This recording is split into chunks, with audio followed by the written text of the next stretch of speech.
الذين آمنوا اتقوا الله حق تقاته ولا تموتن إلا وأنتم مسلمون.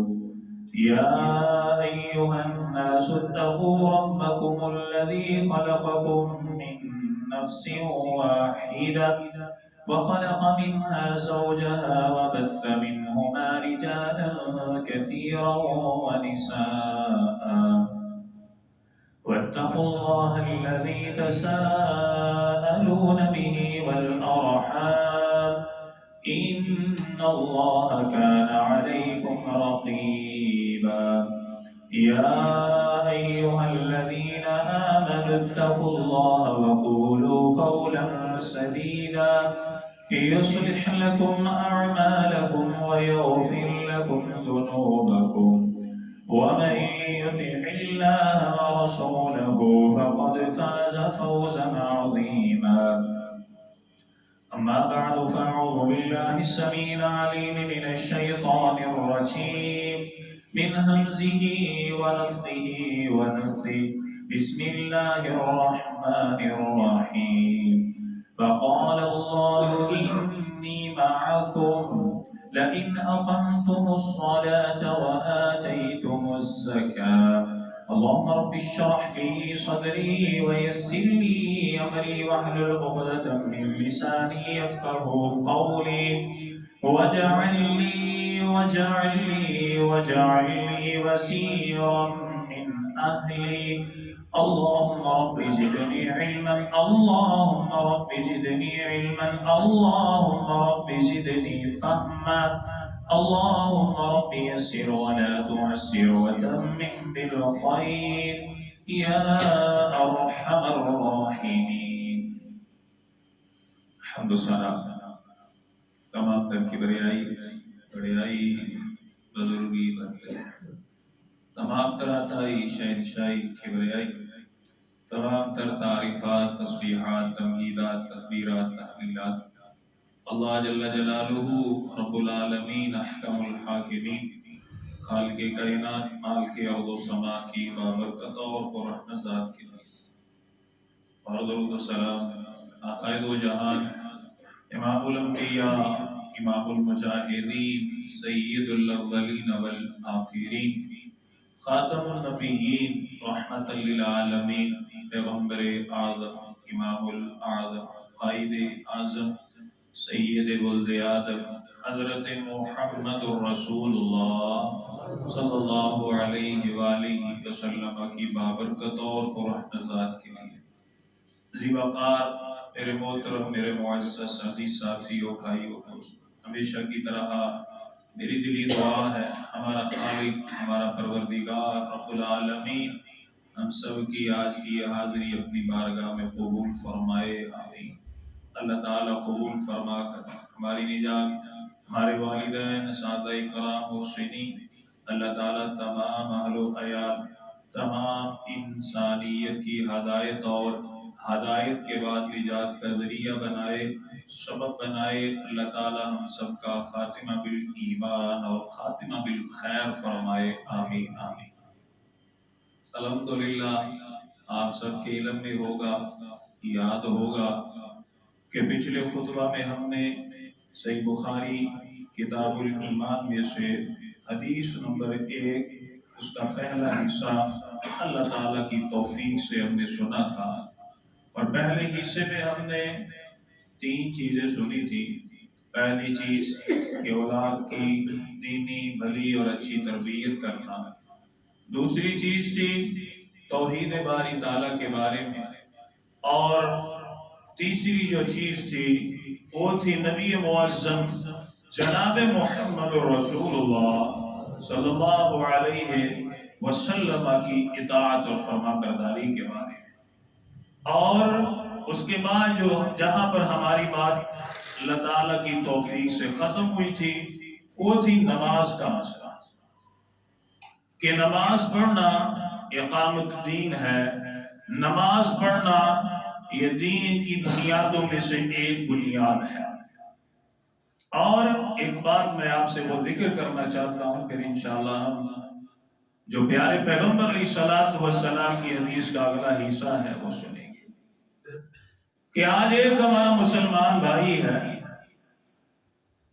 وہ جب دنیا کا کام کرتا ہے، کوئی بھی کام لگا لیتا ہے، ڈیوٹی کرتا ہے، نوکری کرتا ہے، یا اس کا اپنا ذاتی کاروبار، وہ یہ سمجھتا ہے کہ الحمدللہ صبح کے وقت میں اٹھا ہوں، میں نے اپنا کاروبار جا کر کے کیا ہے۔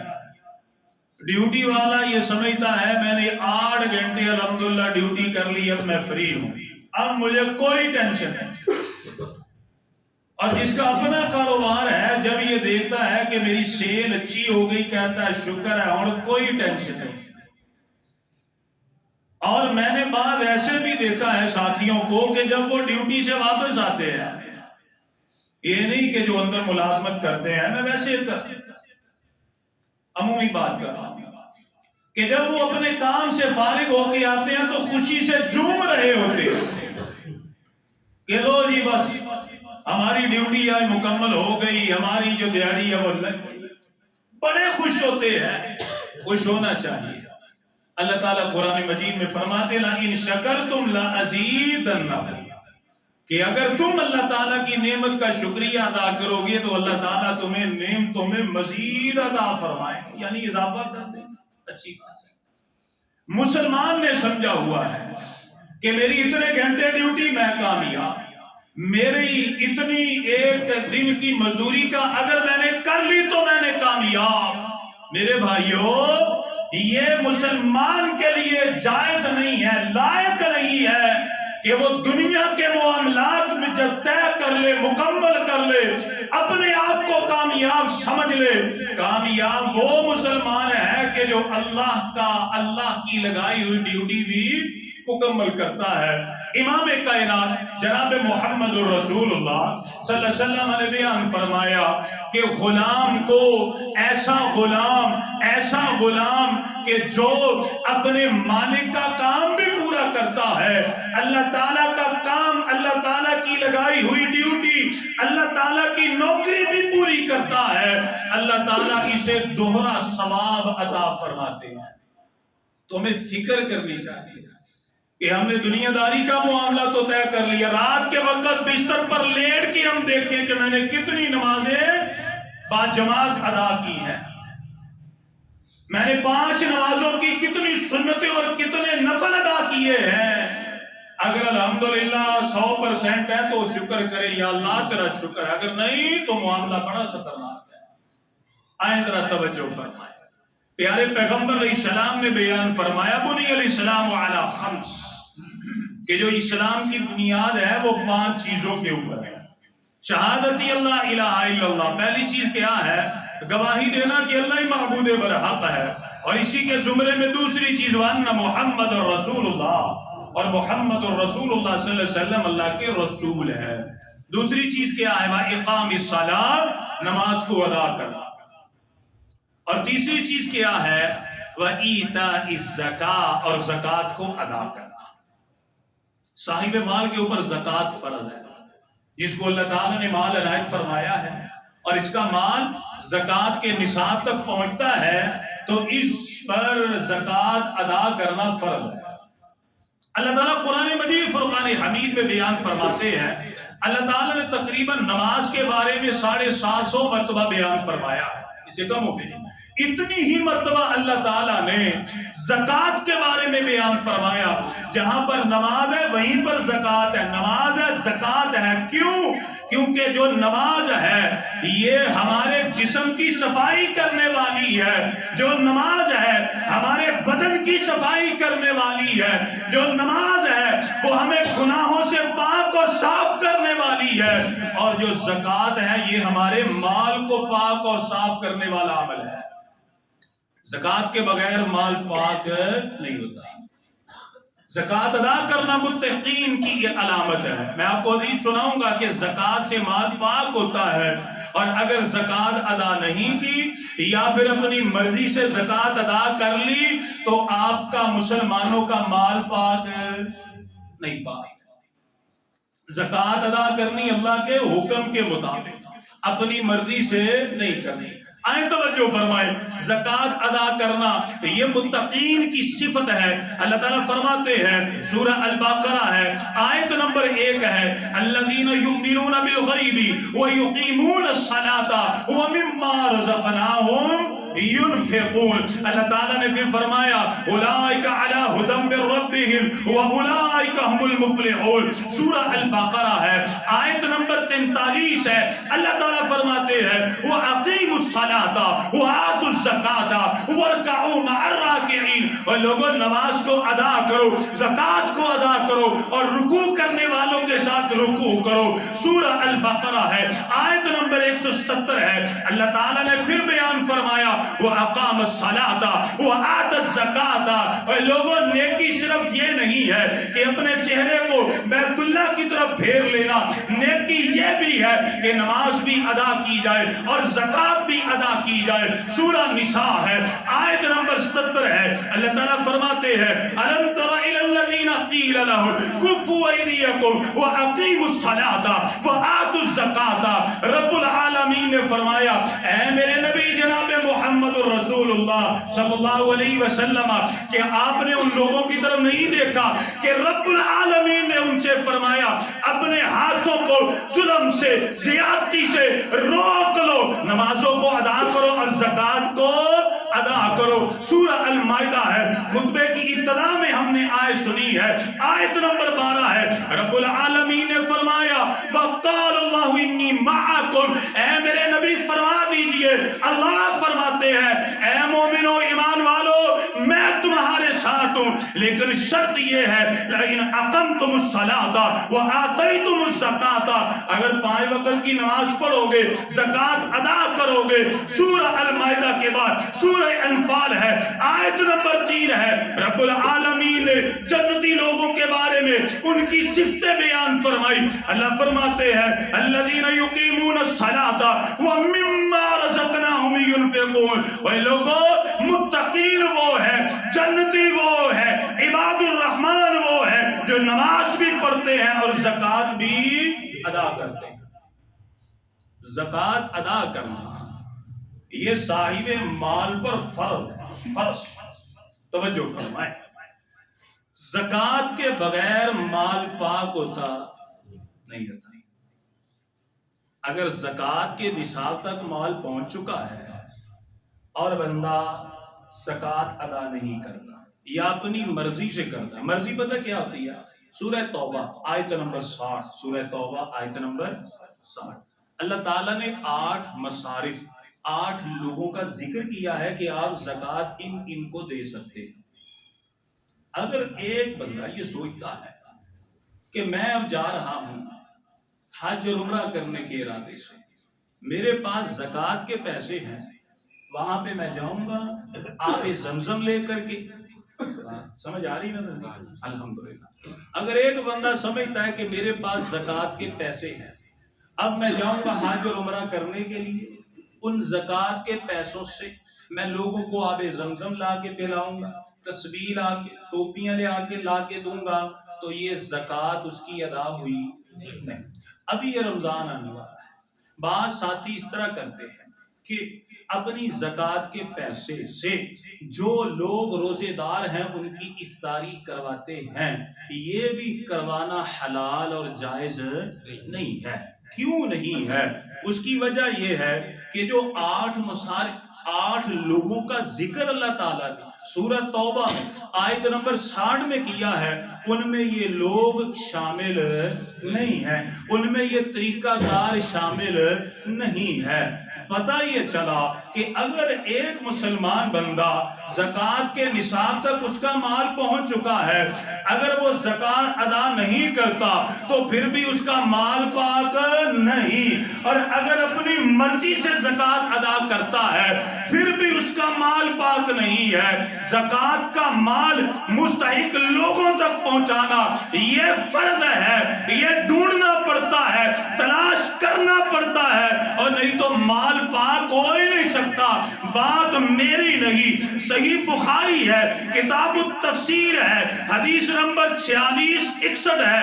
حضرت عبداللہ بن عمر رضی اللہ تعالی عنہما اس حدیث کے راوی ہے، آپ بیان فرماتے ہیں، آپ فرماتے ہیں ھذا قبل ان تنزل الزکات، آپ فرماتے ہیں کہ قرآن مجید میں جب زکوٰۃ کا حکم نازل ہوا، اس سے پہلے یہ معمول تھا، لوگ اپنی مرضی سے زکوٰۃ بھی دیتے تھے، اپنی مرضی سے مستحق لوگوں کو تلاش بھی کرتے تھے، اپنی مرضی کے لوگوں کو دیتے تھے۔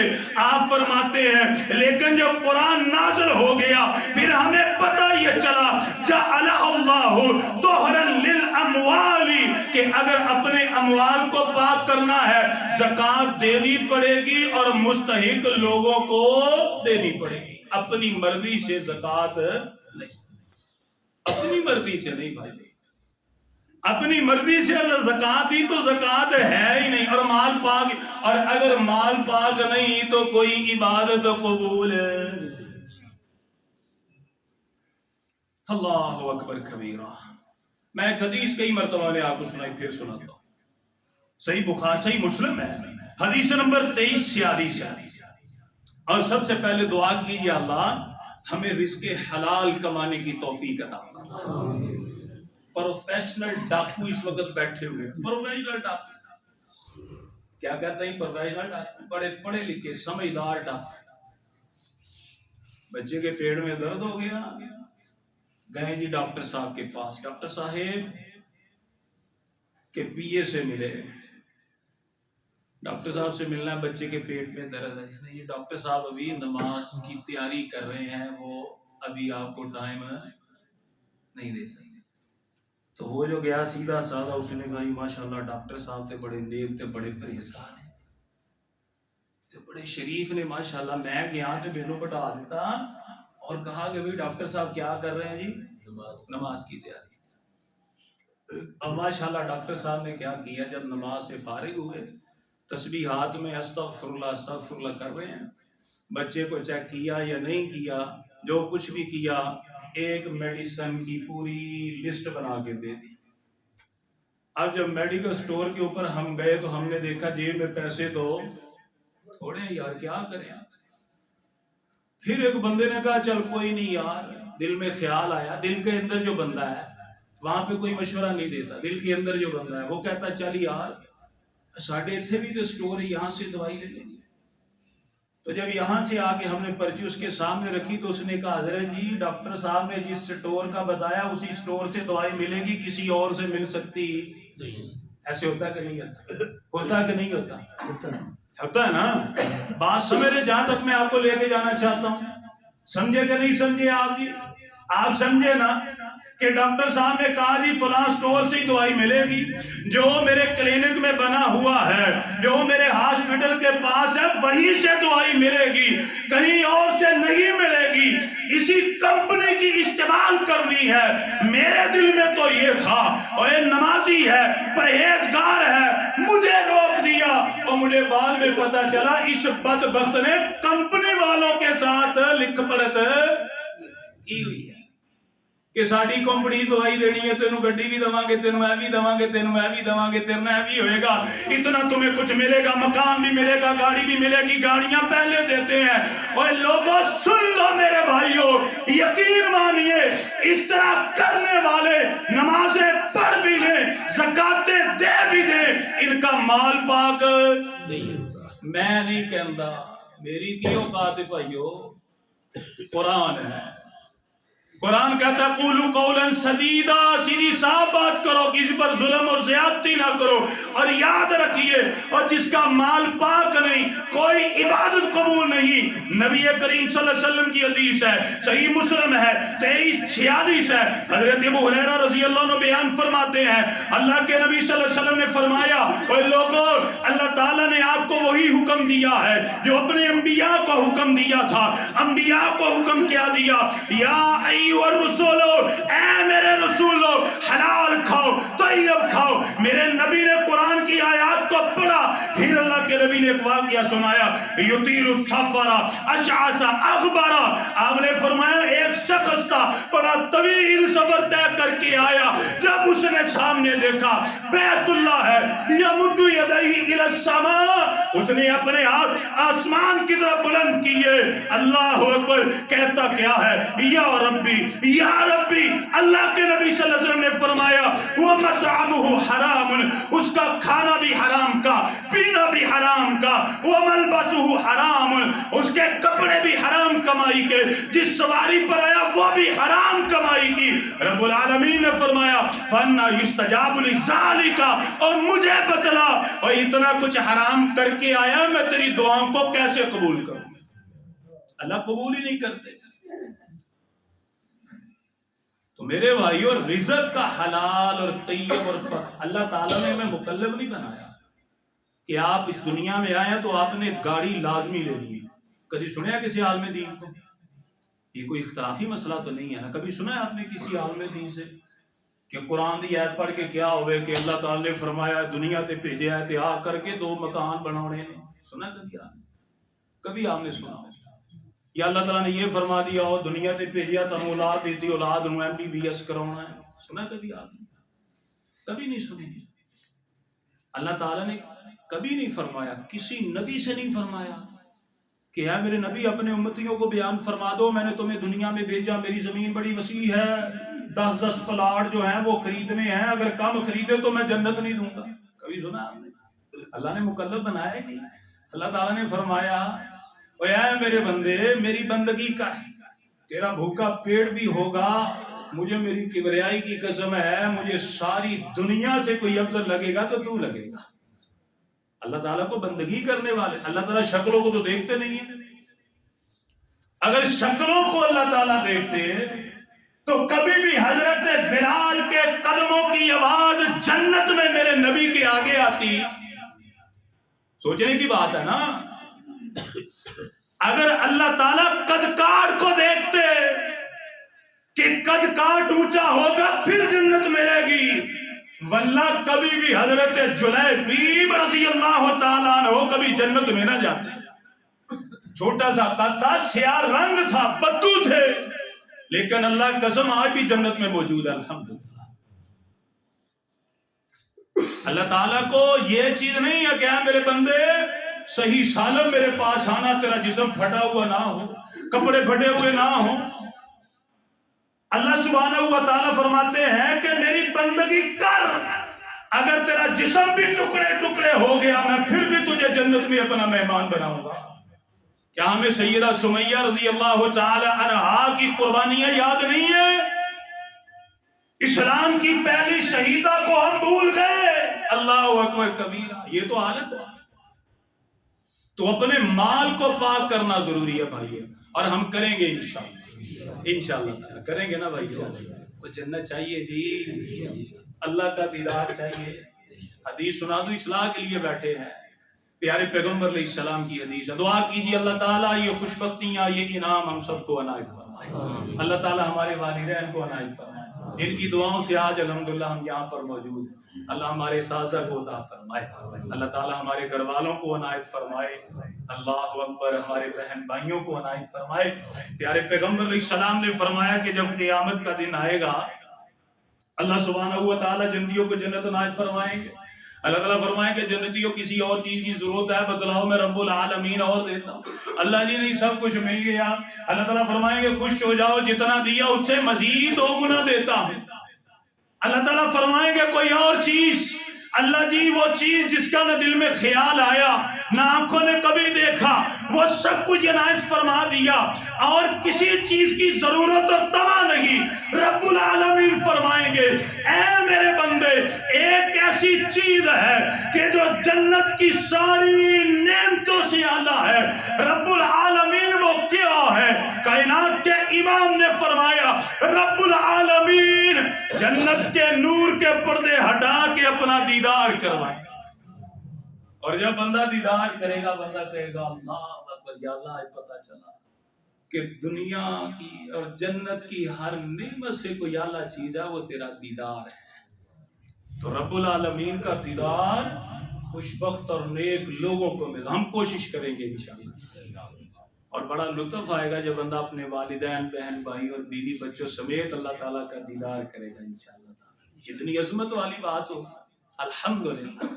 تو مال کو پاک کرنا، اور جو لوگ نہیں دیتے اپنی مرضی کرتے ہیں، قرآن کی آیت ہے، سورہ توبہ ہے، ہم نے سن تو لیا، کوئی عبادت بھی اللہ قبول نہیں فرماتے، لیکن الٹا عذاب بھی آتا ہے۔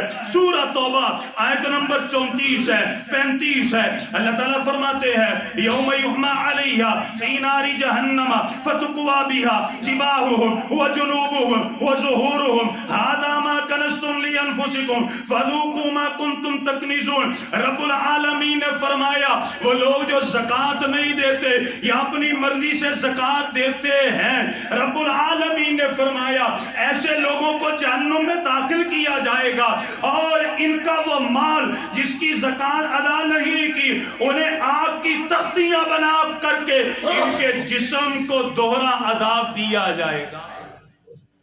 تو ہم نے انشاءاللہ زکوٰۃ دینی ہے، اور اصول کیا ہے؟ سورہ توبہ کی آیت نمبر 7 انشاءاللہ۔ آیت توجہ فرما، زکوٰۃ کے بعد اگلا عمل کیا ہے؟ پیارے پیغمبر علیہ السلام نے فرمایا والحج، اور بیت اللہ کا حج کرنا۔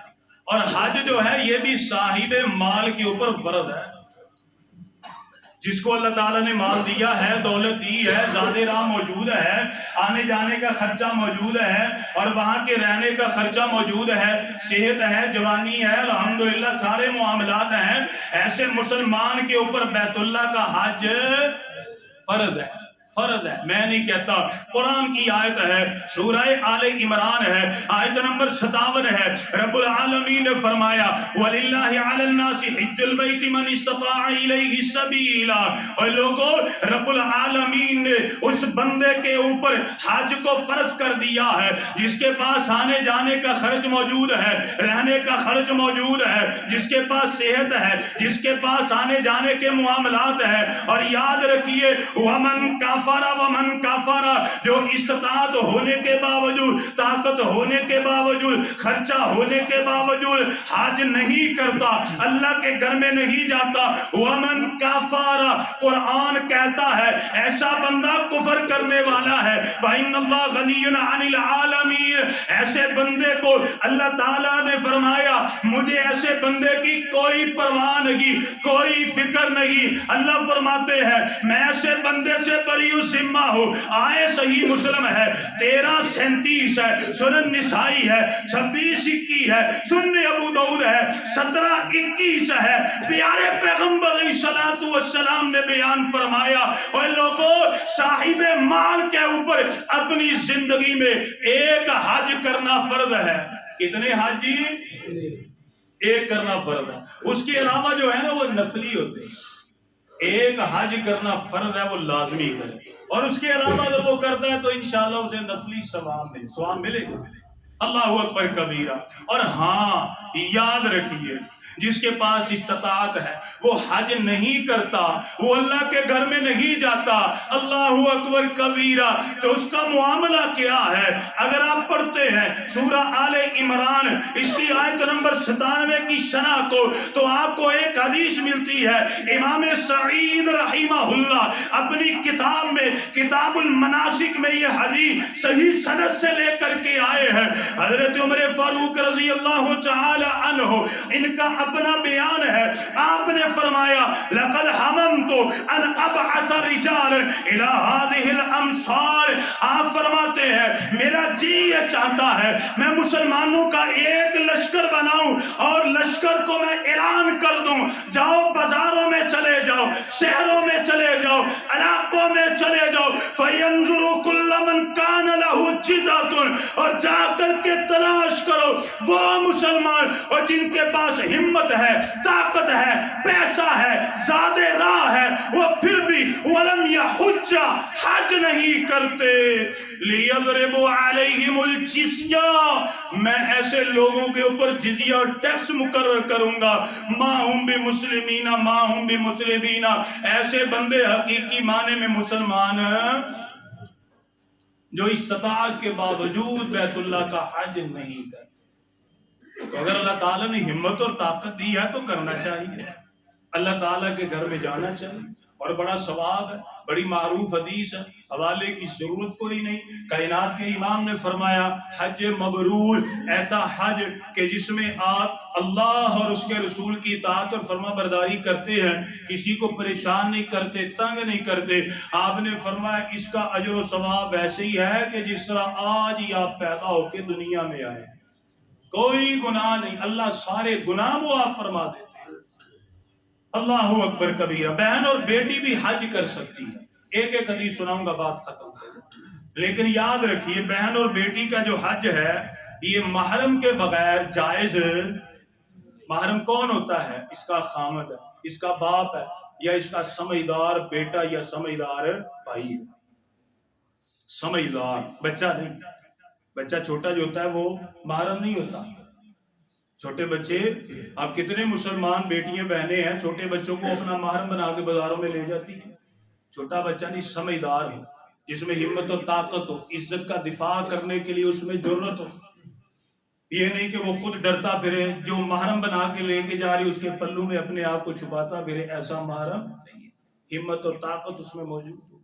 جائز نہیں ہے کہ بعض ایسے مسلمان ہیں اپنی بہنوں بیٹیوں کو کہتے ہیں جی چلے میں تو نہیں جا سکتا, میرا بھائی جا رہا ہے, میں تو نہیں جا سکتا, اور یار اس کا کزن جا رہا ہے اس کے ساتھ میں بھیج دوں گا. تو اس طرح بہنوں اور بیٹیوں کا حج اور عمرہ کرنا جائز ہے؟ کہاں پہ لکھا ہے؟ نبی کریم صلی اللہ علیہ وسلم کی حدیث ہے. پیارے پیغمبر علیہ السلام کی حدیث سننے ابو داؤد میں حدیث نمبر 1723 ہے. حضرت ابو ہریرہ رضی اللہ تعالی عنہ بیان فرماتے ہیں کائنات کے امام نے فرمایا لا یحل لامرأۃ مسلمۃ. آپ نے فرمایا کسی مسلمان مومنہ کے لیے, عورت کے لیے یہ جائز نہیں ہے, حلال نہیں ہے, ٹھیک نہیں ہے. تو سافر مسیرۃ لیلۃ کہ وہ ایک رات کا سفر کرے, ایک رات کا سفر کرے, الا ومعها رجل ذو حرمت منها. آپ نے فرمایا کسی عورت کے لیے, کسی عورت کے لیے, بہن کے لیے, بیٹی کے لیے, بیوی کے لیے جائز ہی نہیں ہے کہ وہ ایک رات کا سفر کرے اور اس کا محرم اس کے ساتھ نہ ہو. اللہ کے نبی صلی اللہ علیہ وسلم نے منع فرمایا ہے. تو اگر عورت حج کرنا چاہتی, عمرہ کرنا چاہتی ہے تو وہ کوشش کرے اپنا محرم جو سمجھدار ہے, بالغ ہے, باشعور سے اپنے ساتھ لے کے جائے. اس جمعے کی آخری حدیث. چھوٹے بچے ہمارے گھروں میں ہوتے ہیں, اللہ تعالی ہم سب کو اپنے گھر والوں کے ساتھ بیت اللہ کی حاضری نصیب فرمائے, آمین. اگر یہ بھی حج اور عمرہ کرے تو یہ بھی الحمدللہ جائز ہے. حدیث میں سناؤں گا, بات ختم کریں گے. سنن ابو داؤد ہے, حدیث نمبر 1736 ہے. پیارے پیغمبر علیہ السلام سے حضرت عبداللہ ابن عباس رضی اللہ تعالی عنہما بیان فرماتے ہیں پیارے پیغمبر علیہ السلام کا عمل کیا تھا. کان رسول اللہ صلی اللہ علیہ وسلم بالروحاء, کیا آپ فرماتے ہیں ہم پیارے پیغمبر علیہ السلام کے ساتھ مقام روحاء پر تھے. فلاقی رکبتن, پیارے پیغمبر علیہ السلام تشریف فرما ہے, وہاں پر ہمیں ایک قافلہ ملا, ہمیں وہاں پر ایک قافلہ ملا. توجہ فرمائیں, فسلم علیہم, فسلم علیہم, پیارے پیغمبر علیہ السلام نے آگے بڑھ کے انہیں کہا السلام علیکم ورحمت اللہ. کس نے سلام کیا؟ جناب محمد. پیر نے سلام کیا. کس نے سلام کیا؟ پیر نے. توجہ فرمائیں, پیارے پیغمبر علیہ السلام نے فسلم علیہم, انہیں سلام کیا. پھر پیارے پیغمبر علیہ السلام نے فرمایا قال من القوم, اے تم کون لوگ ہو, کہاں سے آئے ہو, کون ہو؟ فقالوا المسلمون, انہوں نے یہی جواب دیا کہ ہم مسلمان ہیں. کون ہے جی؟ یہ نہیں کہا ہمارا فلاں قبیلہ ہے, فلاں برادری ہے, وہاں سے آئے ہیں. فقالوا المسلمون, ہم مسلمان ہیں. حدیث یہ بتلاتی ہے مسلمان کا ایک ہی مسلک, ایک ہی برادری, ایک ہی فرقہ, اور صرف کیا ہے جی؟ مسلمان. مسلمان کی پہچان کیا ہے؟ مسلمان. انہوں نے کہا ہم مسلمان ہیں. پیارے پیغمبر علیہ الصلوۃ والسلام نے جب ان باتوں کو سنا وہ سوال کرتے ہیں فقالوا من انتم, آپ کون ہیں؟ اللہ کے نبی صلی اللہ علیہ وسلم نے فرمایا میں اللہ کا رسول ہوں, مجھ پر اللہ نے وحی کا نزول فرمایا. ابھی یہ بات ہوئی ففزعت امرأة فاخذت بعضد الصبي, ایک عورت جلدی سے آئی, اس نے اپنے بچے کو ایک سواری کے پیچھے سے پکڑا فاخرجته من محفتها, اور لے کر کے پیارے پیغمبر کے سامنے آئی, سوال کرتی ہے قال هل لهذا حج, اللہ کے نبی کیا میرے بیٹے پر حج فرض ہے؟ آپ نے فرمایا قال نعم, ہاں تیرا بیٹا حج کر سکتا ہے, تیرا بیٹا حج کر لے, اس کے لیے جائز ہے. لیکن بات یہ ہے والا کی اجر, تیرا بیٹا حج کرے گا, عمرہ کرے گا اور ثواب تجھے ملے گا. چھوٹا بچہ اگر حج یا عمرہ کرتا ہے تو اس کا ثواب کن کو ملتا ہے بھائیو؟ والدین کو ملتا ہے. پتہ یہ چلا صاحب مال پر بیت اللہ کا حج کرنا فرض ہے, عمرہ بھی کرے, بہن بیٹی بھی کرے, لیکن محرم کے ساتھ کرے, محرم کے علاوہ نہ کرے. چھوٹا بچہ بھی کر سکتا ہے اور اس کا ثواب ملے گا تو والدین کو ملے گا. اللہ سبحانہ و تعالی ہمیں ان باتوں کی سمجھ عطا فرمائے. اور ہمارا روزے کے بارے میں رہ گیا وہ انشاءاللہ اگلے جمعے کو ہم سنیں گے. اللہ تعالیٰ اسی طرح ہمیں ذوق اور شوق سے پیارے پیغمبر علیہ السلام کی حدیث کو سننے اور سمجھنے کی توفیق عطا فرمائے. اللہ تعالیٰ ہم سے راضی ہو جائے. آمین وآخر دعوانا الحمدللہ.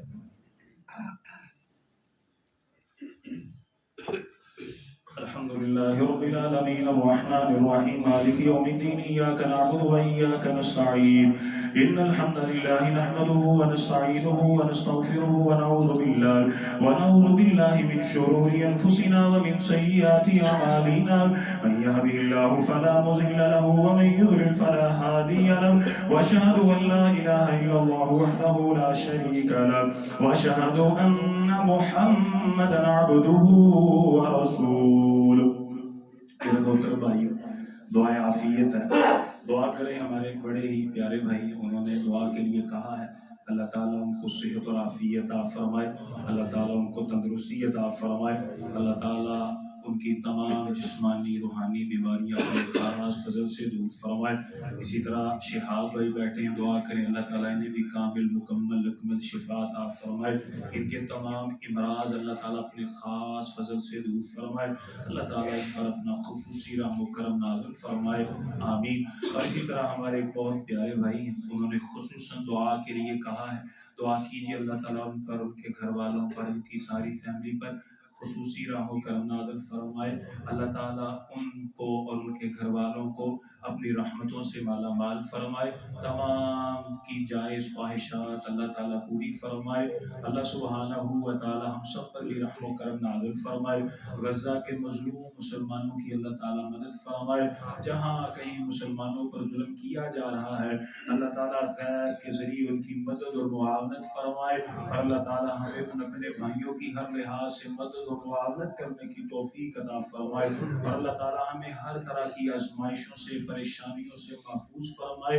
اللہ تعالیٰ ہماری دنیا بھی بہتر بنائے, آخرت بھی بہتر بنائے. اور اللہ تعالیٰ ہمیں موت اور قبر کے بعد والے جتنے معاملات ہیں ان میں اپنی رحمتوں اور برکتوں سے مالا مال فرمائے. آمین آمین.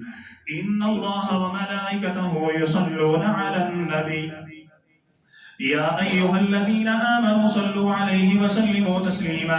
اللهم صل على محمد وعلى آل محمد كما صليت على إبراهيم وعلى آل إبراهيم إنك حميد مجيد. اللهم بارك على محمد وعلى آل محمد كما باركت على إبراهيم وعلى آل إبراهيم إنك حميد مجيد.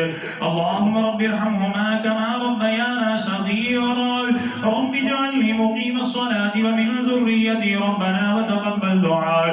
ربنا اغفر لي ولوالدي وللمؤمنين يوم يقوم الحساب.